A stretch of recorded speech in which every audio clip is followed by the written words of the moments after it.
Hello and welcome to my channel. My name is Ellie and I'm a stay-at-home mom who likes budgets and selling stuff online. On today's video, I'm going to talk about 15 items that have sold on my Poshmark closet for $100 or more. So let's get started. First, we have this Burberry London men's eyeglass black frame. These came on a ThredUp DIY designer box and they sold for $100. When I first listed these, I received a lot.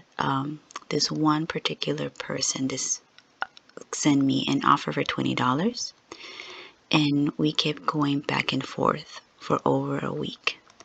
And then finally, someone came in and purchased them at the full price, which is great. And these are men's glasses, and their frames were clear, and they didn't have a prescription.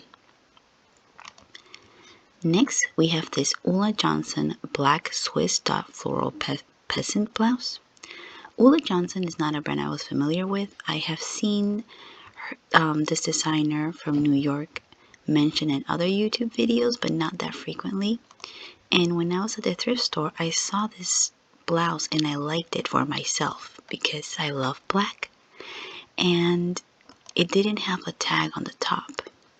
So I checked the inner tag. And once I saw it, I saw that it said Ulla Johnson, which was great. So I listed it, and someone sent me an offer for $100, and I accepted. Next, I have Jenny Kane black leather flat mules. These I found at a regular Goodwill, and when I picked them up, I could feel the leather. It was very soft, and in the bottom on the sole, I noticed that it said made in Italy, Vero Cuoio. I don't know if that's how you say it, but when you see these things, it's always worth a second look. So I looked them up on Poshmark and I saw that the comps were amazing. So this sold within the day for $115. Next, I have a pair of Fry women's Billy short distress brown size boots, cowboy style boots, western boots. This was the first pair of Fry boots that I've sold, and definitely they've slowed down a little bit, but I've noticed that with Fry, the larger sizes move better. And this also sold pretty fast for $120. And here's the logo. Next is a pair of Teaks black belly flat size 8. These I found at a garage sale for $5. And I'd known of Teaks, and this was the first time I've ever found them. So Teaks, you can fold them. They're great for traveling, and some people are just obsessed with them. And they sold pretty fast within a week for $120. And the condition was great. Next, we have Doc Martens Pascal rainbow glitter boots. These I found at a garage sale for $3, which was amazing because the condition was like new. And as you can see, it has sort of like a rainbow iridescent color. And luckily, I listed them in June, which, if I'm not mistaken, is around Pride Month. So I received an offer for $120 and I accepted. Next, we have Burberry Novacek Espadrille lace wedge sandal. And these I found on the regular Goodwill. They had them behind the counter, and when I saw the Novacek, I asked to see them. And they were in pretty great condition. Just the inside, like in this area, it had a little, this part. Let me see if I took a picture. Yes, here you can see it. This had a little bit of crackling in the leather, but otherwise the wedge was, like, look at the soles, they're in amazing condition. They were a size 36, which is pretty small, and I was concerned about that. But they didn't sit for long, and I received an offer for $128, which I accepted right away. Because for me, smaller sizes, it's usually, I try not to pick them up because items sit for a long time. Next, we have a Stella Mccartney Eva floral print silk shirt. This, when I was thrifting, I felt the fabric. It was very soft and I could tell it was leather. And then I saw Stella McCartney, which was the first time, no, I'm sorry, not leather, silk. And then I saw the tag. So this was pretty awesome. That's the first time I've ever picked up Stella McCartney. And it sold for $130. And it sat for a while, but not too long. And this one went to Puerto Rico, which was pretty cool because it's the first time I've ever sold anything to Puerto Rico. Next is the Stuart Weitzman Women's Manila Leather Black Tassel Loafer, size 39. These came to me on a thread-up shoebox.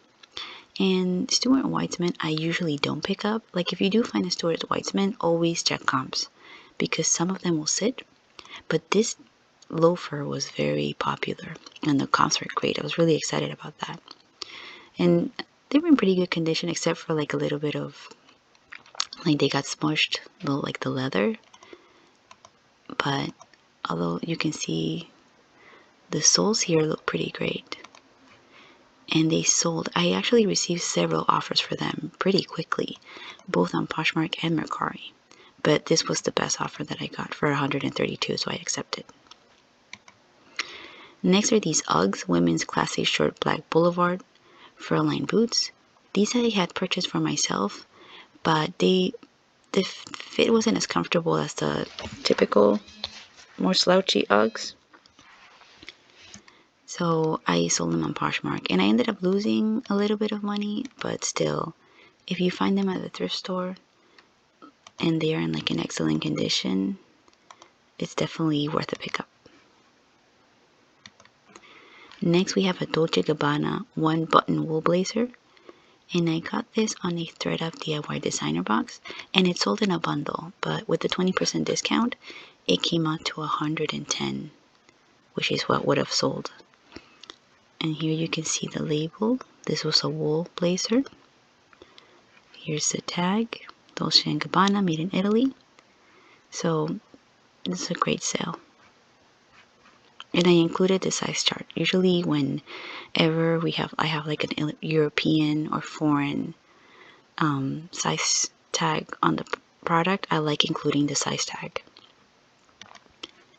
Next we have an Acres Punto Mixed Media Lamb Napa leather blazer. This I found at the Goodwill, and when I first saw it, I didn't think it looked that pretty, but when I touched the leather, it was so soft. So it was sort of like a mixed media. The body was leather, and then this was some sort of stretchy fabric. And this picture's not very clear, but here on the inside in the armpit area, it had a little bit of pilling, which I noted on my listing. Here's the tags, Acres Punto, which it's a great brand, but you do have to check comps on the pieces that you find, because not everything will be a great pickup. And this sold for $150. I had it listed for $175, and the buyer sent me an offer, I think, of $135, and I met her at $150, and she accepted. Next we have these Blundstone Originals black leather Chelsea boots. I've never heard of this brand before, and when I was at the Goodwill, I picked them up because they looked kind of cool. Reminded me a little bit of Doc Martens, and the condition was excellent. And you can see here, and these, I believe they're from Australia. So when you check the size chart, the sizing, you have to make sure that you put in the correct one, because these were a size 4. But in reality, the equivalent was US size 7. And these sold pretty fast for $150. Next we have this Monopoly Five Nights at Freddy's board game. I was at Once Upon a Child selling some items, and I just browsed at the toy section because I always go in to see if I find anything, like any Transformers for my kids. And I saw this, and I knew of Five Nights at Freddy's, but I didn't think any of it. I just saw that it was a Monopoly, it was new with tags, So I just picked it up. It was $5. And then when I was in my car, I checked the comps and I couldn't believe it. So this sold for my full asking price of $155. And last but not least, these Manolo Blahnik satin blue pumps. If you are a Sex and the City fan from back in the day, up to the first movie, because to be honest, everything after the first movie went downhill. But anyways, that's just my opinion. These are the shoes that Carrie wore to marry Mr. Big. And I got them on a Thread Up DIY designer box. And as you can see, they're pretty beat up. There's a lot of scuffing in the satin. You can see all these scratches here in the back. And funny enough, blue is my favorite color. And on my wedding day, I wore blue satin shoes. So I guess I was like a big fangirl. But my shoes were from Payless, not from designer. But these, I listed them, yeah, I listed them for $199. And I thought I was being greedy. But, you know, I tried to aim high. And someone bought them full price, which is pretty awesome. So those are my best over $100 sales. Definitely, I wish I could find more items like this so I could make, you know, big number sales. But just not a lot of great stuff in my area, which is weird because whenever I say that I'm in New York, a lot of resellers assume that there's great finds, and actually no, there's pretty slim pickings. Who knows why is that? But thank you so much for watching today. I hope you enjoyed today's video and you learned something new, what to look out for when you're thrifting, and I will see you soon. Bye.